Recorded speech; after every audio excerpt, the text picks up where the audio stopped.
রব্বুল আলামিনের এমন কিছু বান্দা ছিল যাদের এমন কিছু ইলম ছিল যেটা কোরআনেও নাই, হাদিসেও নাই। এটা সরাসরি আল্লাহ রব্বুল আলামিনের পক্ষ থেকে তার সিনায় নাজিল হয়। আমাদের এই এলাকার ভিতরে অধিকাংশ মানুষ আমরা পীর মুরিদি, আজকের থেকে নয়, এটা যুগের পর যুগ চলে আসছে, কিয়ামত পর্যন্ত চলবে, আছে এবং থাকবে। রাসূলুল্লাহ সাল্লাল্লাহু আলাইহি ওয়াসাল্লামের জামানায় ইলমে লাদুন্নি আমরা যারা উপস্থিত হয়েছি, সিনাই যদি ইলম থাকে আল্লাহ রাব্বুল আলামিন সেটা রেখে দিলে থাকবে। আল্লাহ যদি কয় যে রাখবো না, তাহলে কোনো কিছু বলার শক্তি কারোর নাই।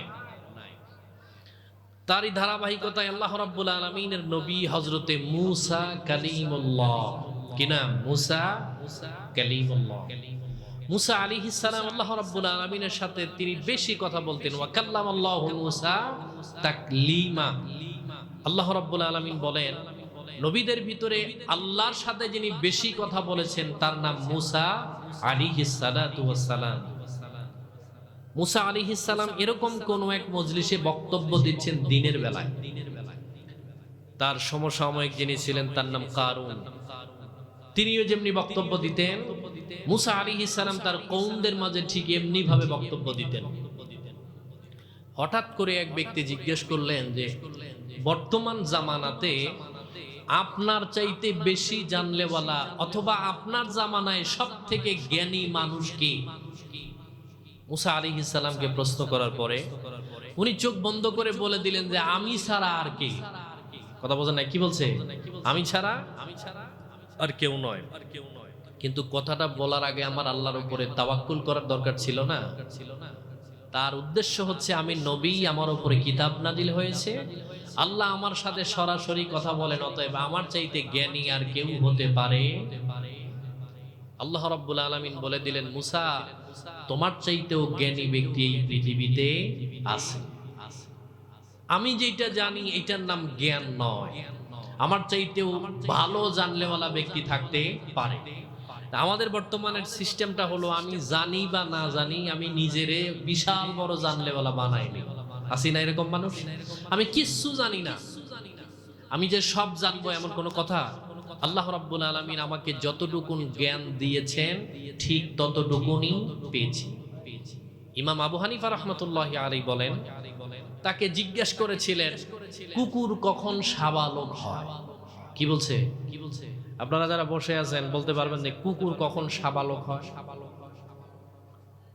বালেক বোঝেন না? পুরুষ মানুষ ছোটবেলাতে নাবালেক, বয়সপ্রাপ্ত হওয়ার পরে সে কি হয়? বালেক। কিন্তু কুকুর কখন বালেক হয় জানেন? কুকুর যখন পা তুলে পেশাব করে তখন কি হয়? সাবালক। কুকুর যখন বাচ্চা থাকে ওকে ঠ্যাং তুলে পেশাব করে? কথা বোঝে না আমার। আপনারা যে কয়জন আছেন একটু হা না কোন, একেবারে কবরস্থানের মতো যে বসে রয়েছে। কি বলেন? কুকুর বাচ্চা থাকা অবস্থায় কি পা তুলে পেশাব করে? না। কিন্তু কুকুর কেন ঠ্যাং উঁচা করে পেশাব করে এর বিবরণ কি জানেন আপনারা? কি কারণে করে? শেখ সাদী রহমতুল্লাহি আলাইহির কিতাব, তিনি বলেছেন কুকুর শেখ সাদীর সাথে কথা বলেছেন। বৃষ্টির দিন আমরা যখন আমাদের উঠানে, আঙ্গিনাতে, রাস্তায় যখন পানি বাঁধে, আমরা একটা করে ইট দিয়ে দেই এই ঘর থেকে ওই ঘরে যাওয়ার জন্য, এরকম দেই না? শেখ সাদী রহমতুল্লাহ আলাইহি তিনি রওনা করছেন যাওয়ার জন্য, ঠিক ওই পাশ থেকে অপর পাশ থেকে কুকুর ওই ইটের উপরে পাড়া দিয়ে এই দিকে আসছেন। শেখ সাদী রহমতুল্লাহ আলাইহি মনে করছেন লাকাদ কাররামনা বানি আদম, আমি সব থেকে সম্মানী মানুষ, কুকুর অবশ্যই আমার দেখে সাইড দিবে। উনিও রওনা করছেন নামাজের জন্য যাবে। কুকুরের কি স্বভাব এরকম? কুকুর কাছাকাছি আসার পরে উনি তো রাস্তা থেকে নামলেনই না, শেখ সাদী রহমতুল্লাহ আলাইহি রাস্তার পাশে দাঁড়ালেন। কুকুর যাওয়ার সময় তার বডিতে একটা ঝাড়া দিয়া পানি তার গায়ে লাগাই দিয়ে চলে গেলেন। এটা নাপাক পানি না? তিনি একটু ভুরু কুচকালেন, আল্লাহ তোমার এই জন্য কুত্তা বানাইছে, আমি নামাজের জন্য যাচ্ছি সুন্দর জামা কাপড় পরে, আর তুমি আমার কাপড়টারে কি করলা? নাপাক বানাই দিলা। শেখ সাদী রহমতুল্লাহি আলাইহি পার হবেন, কুকুরের জবানকে আল্লাহ রাব্বুল আলামিন খুলে দিয়েছেন। সুবহানাল্লাহ। শেখ সাদি রহমতুল্লাহ আলাইহিকে কুকুর ডাক দিয়ে বলে, শোনো, আমার গায়ের নাপাক পানি তোমার বডিতে লাগার কারণে তুমি বড় বেইজ্জতি হয়ে গেছো, তুমি ভুরু কুচকাচ্ছ কি কারণে, তোমার অপমান হয়ে গেছে। আমার গায়ের নাপাক পানি দুনিয়ার সাধারণ পানি দিয়ে ধোয়ার পরে আপনি পবিত্র হয়ে যাবেন, কিন্তু আপনি জানেন আপনার কলিজার ভিতরে এমন এমন গুনাহ আছে, ওই গুনার নাপাকি জমজম কূপের পানি দিয়ে ধুইলেও সেইটা পবিত্র হওয়ার সম্ভাবনা নাই। সুবহানাল্লাহ বলেন না? শেখ সাদি রহমতুল্লাহ আলাইহি পিছন ফিরে কয় কি রে, কথা তো ঠিক, কেন আমার বাহ্যিক দিক থেকে আমি পবিত্র, আমার কলিজার ভেতরে কি গুনার নাপাকি আছে এটা জানে কে? আল্লাহ ছাড়া কেউ জানে না। শেখ সাদি রহমতুল্লাহ আলাইহি বলল, কুকুর আমি একদিক থেকে ভালো, ঠিক আছে আমার নাপাকি আছে, কিন্তু তোমার কয়েকটা খারাপ গুণ আছে। এক নাম্বার, তুমি যখন রাস্তা দিয়ে যাও পেশাব করার সময় তুমি ঠ্যাং উঁচু করে কি করো? পেশাব করো। আরেকটা হচ্ছে তোমার আল্লাহ রাব্বুল আলামিন বিশাল বড় লেজ দিয়েছেন, কিন্তু ওই লেজ দিয়ে তুমি তোমার লজ্জাস্থানকে ঢাকতে পারো না। তিন নাম্বার, তুমি কুকুরের কাছেও ঘেউ ঘেউ করো, করে কি করে না? শেখ সাদি রহমতুল্লাহ আলাইহিকে বলছেন যে আমার তো আপনি যে প্রশ্ন আমাকে করলেন, আমি আপনার প্রশ্নের জবাব দিচ্ছি, শুনে নেন। আমি যদি আপনাকে প্রশ্নের জবাব দেই তাহলে আপনারা আমার থেকে খারাপ হয়ে যাবেন। নাউজুবিল্লাহ, জোরে বলেন না। আপনার এই বালু ধুমে যদি ওই চকবাজারের রাস্তার ওই পাশের কুত্তা এই গ্রামে আসে, দেখবেন এরা সবাই একজোট হয়ে হেরে এমন দাওয়া দিবে রাস্তার ওই পারে ধুয়ে আসবে, তাই না? কিন্তু দেখছেন যে কুকুর নিজেরা মারামারি করে একজনকে মাইরে ফেলাইছে, এরকম ঘটনা নাই। কিন্তু আমরা মানুষ, একজন মানুষ আর একজন মানুষকে দিনে দুপুরে প্রকাশ্য দিবালোকে দুনিয়া থেকে বিদায় করে দেই, আমাদের চরিত্র কুকুরের চাইতেও নিকৃষ্ট হয়ে গেছে, ঠিক কিনা? জোরে কও। তো শেখ সাদি রহমতুল্লাহ আলাইহি এই কথা বলার পরে তিনি বলল যে, শোনো, আপনি আমার লম্বা লেজ দেখার পরে আমাকে প্রশ্ন করলেন আমি কেন পেশাব করি, ঠ্যাং উঁচু করে কি কারণে পেশাব করি, এগুলি আমার কাছে জানতে চাইছেন। শেখ সাদি রহমতুল্লাহ আলাইহিকে ডাক দিয়ে বলে, শোনো, আমি কুকুর কি কারণে ঠ্যাং উঁচু করে পেশাব করি, আমি নাপাক, আমি জানি আমার ভেতর থেকে যেইটা বের হয় এইটাও নাপাক, আমি চাই না আমার নাপাকি আমার বডির ভিতরে লেগে যাক, এটা আমি চাই না, এই কারণে আমি ঠ্যাং উঁচু করে পেশাব করে দেই। আর তুমি শোনে না, আমি দুনিয়ার কোন জমিনে, সোজাসুজি জমিনে কখনো কুকুর পেশাব করে না, নইলে গাছের গোড়ায়, নইলে ওয়ালের গোড়ায়, আর নইলে বিল্ডিং এর গোড়ায় দেখবেন কুকুর পেশাব করে, করে না? কুকুর ডাক দিয়া বলে, শোনো, কি কারণে আমি সমান জায়গায় পেশাব করি না, রাস্তা দিয়ে রওনা করেছি অথবা জমির ভিতর দিয়ে হাঁটতে শুরু করে দিয়েছি, আমি যদি জমিনের উপরে পেশাব করে দেই, জোহর আসরের নামাজের সময় হয়ে গেছে, কৃষক তিনি কাজ বাদ দিয়ে নামাজের জন্য জমিনের উপরে দাঁড়াবেন, কিন্তু শোনো, আমি যদি পেশাব করে দিয়ে গোটা জমিনটার নাপাক বানায় দেই, আল্লাহর বান্দা সেজদা দিবেন কোথায়? এই কারণে আমি কোনোদিন সরে জমিনে পেশাব করে দেই না। সুবহানাল্লাহ বলেন না? এই বুদ্ধি আমাদের আছে? কুকুর ঠ্যাং উঁচু করে পেশাব করে, পেশাব যেন তার গায়ে না লাগে। আর আমাদের মুসলমানদের সন্তান দাঁড়ায়া পেশাব করলে পানিও নেয় না, এরকম মানুষ আছে না নাই? এমন জিন্সের প্যান্ট পরে বসবে কি, ওর বাবা পর্যন্ত বসার সুযোগ নাই। কথা কেন কেন আছে না নাই? শেখ সাদি রহমতুল্লাহ আলাইহি ডাক দিয়ে বলে, শোনো, আমার লম্বা লেজ আছে, আমি আমার লম্বা লেজ দ্বারা আমার লজ্জাস্থানকে ঢাকতে পারি না, আমারে তিরস্কার করো। কিন্তু শুনে নাও, পৃথিবীর ভিতরে মুসলমান সন্তানদের ভিতরে এমন কিছু মহিলা মানুষ আছে যাদের লম্বা 12 হাত কাপড় আছে, কিন্তু ওই কাপড় দিয়ে তিনি তার বডিটা ঢাকতে পারেন। আস্তে কই কেন ঢাকতে পারে? আছে না এরকম মানুষ? লম্বা জামা পরেছে, লম্বা কাপড় পরেছে, কিন্তু এই কাপড় দিয়ে তিনি তার বডিটা ঢাকতে পারে না। নবীজি ডাক দিয়ে বলল, ওই মহিলা যদি এরকম হয়, যার ভেতরে পর্দা নাই, আব্রু নাই, ওই ব্যক্তি ওই ক্লাসের চাইতেও এক ক্লাস নিচে। শেখ সাদি রহমতুল্লাহ আলাইহি কুকুরকে ডাক দিয়ে বলে, রে কুকুর, তুই আমার যে ওয়াজ শোনালি, এই ওয়াজ যদি পৃথিবীর কোন মানুষ পালন করে জান্নাতে যাওয়ার জন্য যথেষ্ট। কুকুর যেটা করে আমি তার বিপরীত করব। দাঁড়িয়ে পেশাব করে, ঠ্যাং উঁচু করে পেশাব করে, আমি বসে পেশাব করব, পবিত্র হব। আল্লাহর হাবিব সাল্লাল্লাহু আলাইহি ওয়াসাল্লাম তিনি ডাক দিয়ে বলে, শোনো, এই পৃথিবীর ভিতরে এমন কিছু মানুষের ভেতরে আল্লাহ রাব্বুল আলামিন জ্ঞান দিয়ে দিয়েছেন, আল্লাহ সকল মানুষকে এক রকমের জ্ঞান দেয় না। এই জন্য ইমাম আবু হানিফা রাহমাতুল্লাহি আলাইহিকে প্রশ্ন করার পরে বলেছিল, কুকুর কখন সাবালক হয়? ইমাম আবু হানিফা রাহমাতুল্লাহি আলাইহির এই প্রশ্নটা জানা ছিল না, কিন্তু আমাকে কোনো ব্যক্তি প্রশ্ন করার পরে আমি জানি বা না জানি প্রশ্নের জবাব দিয়ে দেই, তাই না? আমার জানা নাই ভাই, একটু আওয়াজ করতেছে, কেমন জোরে কথা বল, ঠিক করে দেন। লা ইলাহা ইল্লাল্লাহ মুহাম্মাদে লা ইলাহা ইল্লাল্লাহ। এইদিকের আওয়াজটা কমায় দিয়ে বাইরে আওয়াজ বাড়ায়।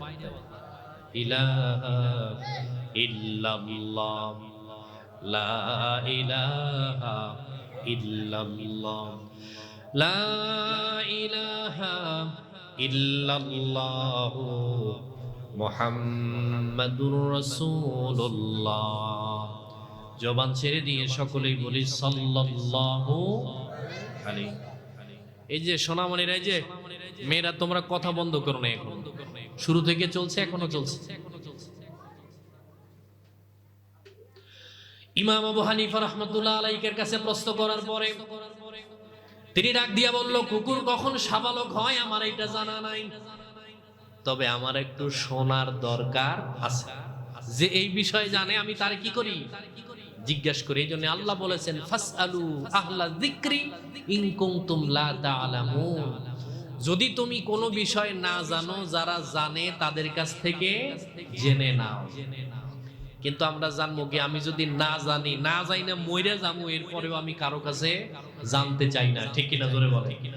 আমার কোনো বিষয় অজানা থাকতেই পারে, কিন্তু আমার উচিত হলো আমার থেকে যে জানে তার কাছ থেকে জেনে নেওয়া, ঠিক কিনা? আল্লাহর ওয়াস্তে বাংলাদেশের যত মসজিদের খতিব বলেন, ইমাম, মুসল্লি যারা বলেন, দোয়ায় কুনুত পড়তে পারে না, মরে গেছে দোয়ায় কুনুত না জেনে, এমন হাজারো মুসল্লি আছে না? শুধুমাত্র লজ্জার কারণে কোন ইমামকে বলে না যে হুজুর একটু শোনেন তো, যে আমার দোয়ায় কুনুত অথবা সূরা ফাতিহা, সূরাগুলি দিয়ে নামাজ পড়ি, এগুলি ঠিক আছে কিনা। এগুলি আমরা কি করি না, লজ্জার কারণে।